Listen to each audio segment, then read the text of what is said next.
రాష్ట్రం విడిపోవడానికి కూడా కారణం గోదావరి జిల్లాలో పచ్చదనమే. ఆ శాపం తగిలేసినట్టుంది. ఈరోజు గోదావరి జిల్లాలో మొత్తం కొబ్బరి చెట్లతోటి, తెలంగాణ నాయకులంతా అంటారు కొబ్బరి చెట్లతో చాలా ఆనందంగా ఉంటుంది, మీరు ఏమంటుందని పచ్చదనంతో చాలా బాగుంటుందండి. ఈరోజు కొబ్బరి చెట్లు ముండలు కూడా లేవు, అంత దిష్టి తగిలింది కోనసీమకి.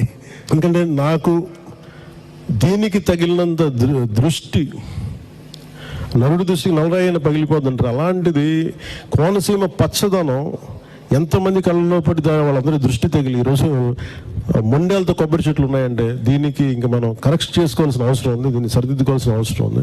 కానీ ఈ విధంగా మాట్లాడి దాదాపు 13 సంవత్సరాలు అయిపోయింది. తెలంగాణ 13 సంవత్సరంలో పడుతున్నది. ఈ సమయంలో మా తెలంగాణని అవమానపరచొద్దని పవన్ కళ్యాణ్ గారు బేషరతుగా క్షమాపణ చెప్పితేనే తెలంగాణ ప్రజలు క్షమిస్తారు. నైజాంలోనే చిరంజీవి ఫ్యామిలీ సినిమాలు ఎక్కువగా వాడుతుంటాయి. వాళ్ళే ఇప్పుడు దానికి క్షమాపణ చెప్పకపోతే ఎవ్వరు కూడా, చిరంజీవి గారికి సంబంధం లేదు. Chiranjeevi is a super man, ఆయన ఎప్పుడు కూడా వివాదాలకు దూరంగా ఉంటారు.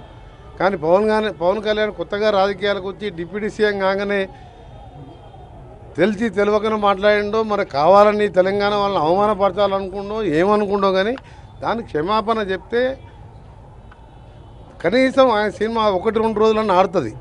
చెప్పకపోతే ఎక్కడ కూడా తెలంగాణ థియేటర్లలో సినిమాలు రిలీజ్ కావు. సినిమాటోగ్రఫీ మినిస్టర్గా నేను చెప్తున్నా ఈ మాట.